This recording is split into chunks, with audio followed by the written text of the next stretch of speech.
নমস্কার বন্ধুরা, Prius cooking হাবে আপনাদের সবাইকে স্বাগত জানাই। আজকে নিয়ে চলে এসেছি বাঙালিদের অত্যন্ত প্রিয় রুই মাছের ঝোল। আর এই ঝোলটা আলু দিয়ে করেছি, যেটা গরম গরম ভাতের সঙ্গে একদম জমে যাবে। তো তার জন্য দেখুন আমি এখানে নিয়ে নিয়েছি বেশ কয়েকটা রুই মাছ, আর তার মধ্যে লবণ আর একটু হলুদ মাখিয়ে দেবো।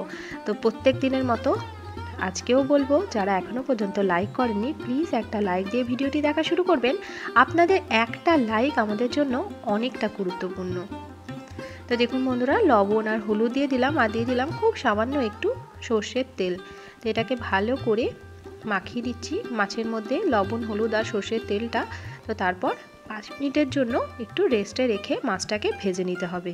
যারা আজকে আমার চ্যানেলে প্রথমবার এসেছেন, আমার চ্যানেল সাবস্ক্রাইব করা না থাকলে আমার চ্যানেলটিকে সাবস্ক্রাইব করে নিতে ভুলবেন না বন্ধুরা।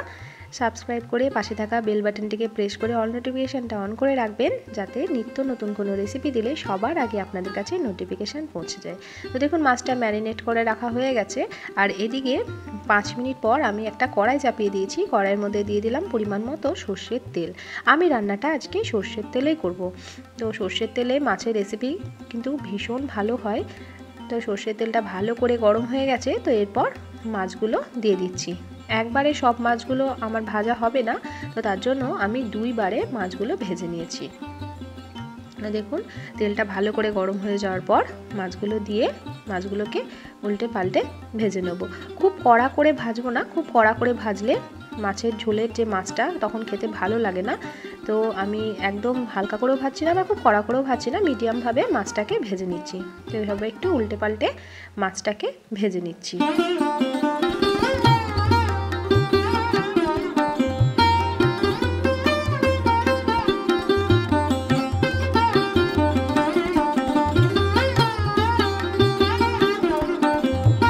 আমি 2 ব্যাচে মাছটা ভেজে নিয়েছি। তো প্রথম ব্যাচের মাছগুলো ভাজা হয়ে গেছে, পরেরটাও ভেজে তারপরে ফিরে আসছি।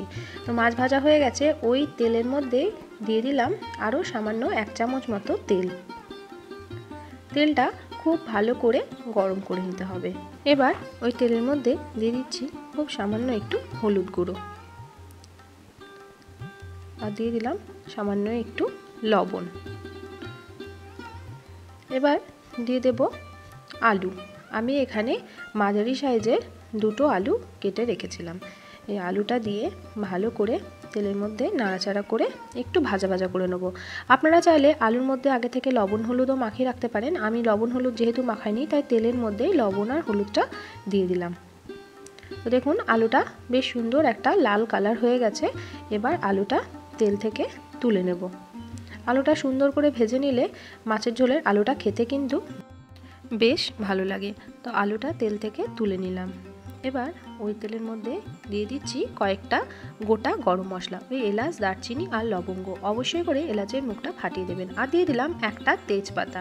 এবার একটা মাঝারি সাইজের পেঁয়াজ আমি কুচিয়ে রেখেছিলাম, সেই পেঁয়াজটা দিয়ে দিচ্ছি। তো দেখুন পেঁয়াজটা আমি এভাবে লম্বা লম্বা করে কুচিয়ে নিয়েছিলাম। তো পেঁয়াজটা দিয়ে হালকা করে একটু ভেজে নেব। খুব বেশি লাল করে ভাজবো না, তাহলে ঝোলের কালারটা কিন্তু ভালো আসবে না। আর এখানে একটা পেঁয়াজ বেটে নিয়েছিলাম। টোটাল আমি 2টো পেঁয়াজের ব্যবহার করেছি। একটা পেঁয়াজ কুচিয়ে দিয়েছি আর একটা পেঁয়াজ বেটে দিয়েছি। দুটোই কিন্তু মাঝারি সাইজের পেঁয়াজ ছিল। আর এখানে অল্প একটু আদা, কাঁচা লঙ্কা আর রসুন বাটা আছে। এখানে 8-10 কোয়া রসুন আছে, আর একটা ছোট্ট এক টুকরো আদা আর 3-4টে কাঁচা লঙ্কা একসঙ্গে বেটে নিয়েছিলাম। মশলাটা একটু নাড়াচাড়া করে দিয়ে দিচ্ছি এখানে ধনে গুঁড়ো, জিরে গুঁড়ো, হলুদ গুঁড়ো, কাশ্মীরি লঙ্কার গুঁড়ো আর ঝাল লঙ্কার গুঁড়ো।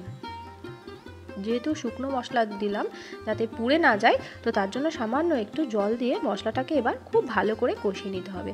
এই কষানোর উপরেই রান্না কিন্তু ডিপেন্ড করে। যত ভালো করে কষাবেন রান্নার টেস্ট কিন্তু ততটাই সুন্দর হবে। অল্প একটু টাইম ধরে একটু কষিয়ে নিয়েছি। তো এরপর এর মধ্যে দিয়ে দিচ্ছি আগে থেকে ভেজে রাখা আলুগুলো দিয়েও একটু নাড়াচাড়া করে নেবো। এবার দিয়ে দেবো একটা ছোট্ট সাইজের টমেটো। এখানে আপনারা টমেটো পিউরিও ব্যবহার করতে পারেন। আমি এখানে টমেটোটা এভাবে কেটে দিয়ে দিলাম। টমেটোটা কিন্তু একদম পাকা আছে, খুব তাড়াতাড়ি টমেটোটা গলে যাবে। তো এবার এর মধ্যে দিয়ে দেব স্বাদ অনুযায়ী লবণ। এখানে দিয়ে দিলাম লবণ, আর খুব সামান্য একটু মিষ্টি দেব, মানে খুব সামান্য 1/2 চামচ মতো দিয়ে দেব চিনি, এইভাবে একটু চিনি দিয়ে দিলে টেস্টটা ব্যালেন্স থাকে। যেহেতু এর মধ্যে টমেটোর ব্যবহার করেছি, টমেটোর টক ভাবটা আর থাকবে না, স্বাদটার খুব সুন্দর একটা ব্যালেন্স হয়ে যাবে। আপনারা চিনি না চাইলে নাও দিতে পারেন। তো খুব ভালোভাবে এটাকে কষিয়ে নিচ্ছি, খুব ভালোভাবে একটু কষিয়ে নিয়েছি। দেখুন কত সুন্দর মশলা থেকে তেল ছেড়ে গেছে আর খুব সুন্দর একটা স্মেলও বেরিয়েছে। আর এদিকে দেখুন টমেটোটাও কিন্তু অনেকটাই গলে গেছে। তো এবার এর মধ্যে দিয়ে দেব পরিমাণ মতো জল। এখানে আমি গরম জলের ব্যবহার করেছি, অবশ্যই করে কিন্তু গরম জলই কিন্তু দিতে হবে বন্ধুরা। গরম জল দিলে কিন্তু রান্নার স্বাদটা ভীষণ সুন্দর আসে। এবার ঝোলটা ভালো করে ফুটে গেছে, এবার দিয়ে দিচ্ছি ভেজে রাখা মাছগুলো। আর ওইদিকে কিন্তু কষতে কষতে আলুটাও কিন্তু আমাদের সেদ্ধ হয়ে গেছে। আগে আপনাদেরকে দেখে নিতে হবে আলুটা সেদ্ধ হয়েছে কিনা, তো তারপর মাছটা দিয়ে দেবেন। তো মাছটা দিয়ে এভাবে একটু ঝোলের মধ্যে একটু উল্টে পাল্টে দিচ্ছি। আর গ্যাসের ফ্লেমটা এখন মিডিয়ামে রাখা আছে। আপনারা যতটা ঝোল রাখতে চান সেই পরিমাণে ঝোলটা এখানে দিয়ে দেবেন। জলটা তো আমি একটু ঝোল ঝোল রেখেছি, যেহেতু দুপুরবেলায় ভাতের সঙ্গে খাবো, তো সেই অনুপাতে আমি জলটা দিয়ে দিয়েছি। আর দিয়ে দিলাম ওপর থেকে বেশ কয়েকটা চেরা কাঁচা লঙ্কা। আর কাঁচা লঙ্কাটা ওপর থেকে দিলে একটা সুন্দর একটা ফ্লেভার আসে।